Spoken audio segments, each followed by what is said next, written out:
जाने कि प्रकाश का अपवर्तन क्यों होता है ना। प्रकाश का अपवर्तन के लिए प्रकाश के अपवर्तन के लिए कौन सी घटना जिम्मेदार है। तो आप देखिए, मैंने यहाँ पर आपके सामने एक प्रकाश पुंज बना के रखा है ना। ये मान लो कोई प्रकाश किरण है, ठीक है। अब जो प्रकाश किरण आएगी तो प्रकाश किरण का एक पॉइंट लेता हूँ मैं यहाँ पर ए, थोड़ा सा वाइड बनाकर बताया है मैंने। यहाँ पर एक पॉइंट लेता हूँ ए और एक पॉइंट यहाँ पर होगा बी। ये दो पॉइंट लिए हैं मैंने, पॉइंट ए और पॉइंट बी। क्योंकि ए और बी एक ही माध्यम में है, विरल माध्यम में, तो ए और बी दोनों एक साथ एक चाल से चलेंगे। क्योंकि ये प्रकाश है तो प्रकाश पुंज में जो भी पार्टिकल, मतलब जो भी प्रकाश का हिस्सा रहेगा वो एक समान वेग से चलेगा। तो कुछ समय पश्चात पॉइंट ए यहाँ पर आ जाएगा और पॉइंट बी यहाँ पर आ जाएगा। लेकिन ये दोनों का फेज ऐसा रहेगा कि ये ए और बी को मिलाने वाली रेखा जो रहेगी क्या रहेगी, एक दूसरे के पैरेलल रहेगी। तो ये फेज हो गया नेक्स्ट फेज ए और बी की अगली पोजीशन, ठीक है। थोड़ी देर बाद में क्या होगा, और ये आगे जाएंगे तो पॉइंट ए जो है यहाँ पर पहुँच जाएगा, है ना। पॉइंट ए यहाँ पर पहुँच गया और पॉइंट बी अभी इसके समांतर ही रहेगा, तो ये इसके समांतर रहेगा पॉइंट बी।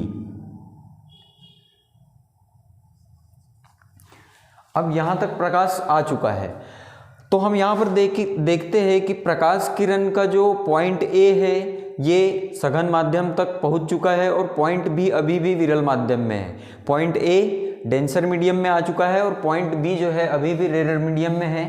तो हम जानते हैं कि जो प्रकाश होता है उसकी माध्यम में अलग अलग चाल होती है ना। जो रेयर मीडियम रहेगा उसमें उसकी स्पीड ज़्यादा रहेगी और जो डेंसर मीडियम रहेगा उसमें उसकी स्पीड कम रहेगी, है ना। तो अब ये सघन माध्यम में आ चुका है ए, तो ये अब कम डिस्टेंस ट्रेवल करेगा। मान लो इसने डिस्टेंस इतना ट्रेवल किया, इतना, लेकिन पॉइंट बी अभी भी विरल माध्यम में है ना। पॉइंट बी क्या है, अभी भी विरल माध्यम में है, तो पॉइंट अभी ज़्यादा डिस्टेंस ट्रेवल करेगा क्योंकि विरल माध्यम में प्रकाश की चाल जो होती है सघन माध्यम की अपेक्षा ज़्यादा होती है। तो ये पॉइंट बी यहाँ से यहाँ पर आ जाएगा, ठीक है। अब ये पॉइंट ए यहाँ पर है और पॉइंट बी यहाँ पर है, तो ये मैं दोनों को लिख देता हूँ यहाँ पर ए और यहाँ पर बी। अब दोनों ए और बी ये दोनों जो है अभी सघन माध्यम में आ चुके हैं, है ना। तो सघन माध्यम में आने पर इनका फेस पहले यहाँ पर मिला देंगे आप ए और बी को, तो ये ए और बी यहाँ पर मिल जाएंगे।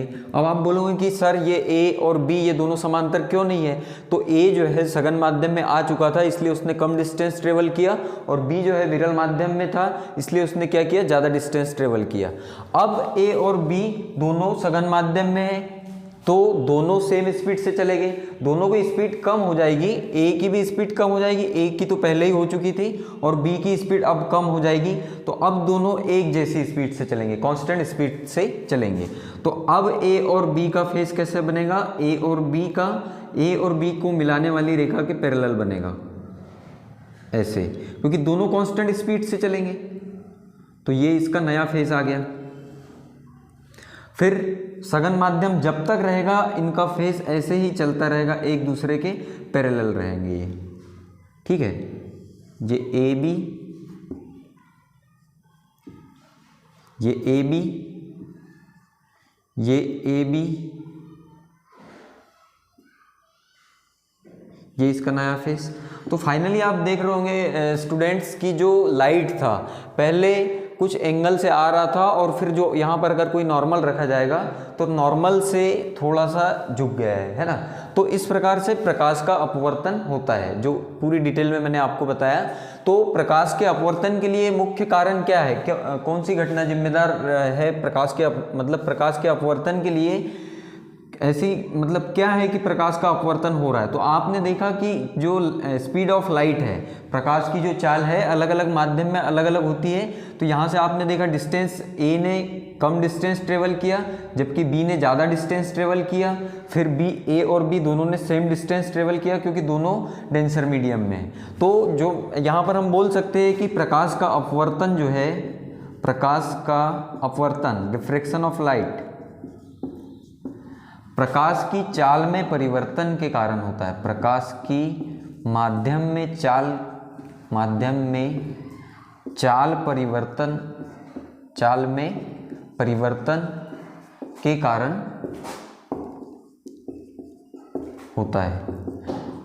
ठीक है स्टूडेंट, तो आपको कभी अगर प्रश्न आए कि प्रकाश का अपवर्तन किस कारण से होता है, तो हमारा आंसर होगा कि प्रकाश की माध्यम में चाल परिवर्तित हो जाती है। जैसे ही एक प्रकाश एक माध्यम से दूसरे माध्यम में प्रवेश करता है तो उसकी स्पीड जो होती है बदल जाती है, इसलिए उसका रिफ्रैक्शन या अपवर्तन होता है।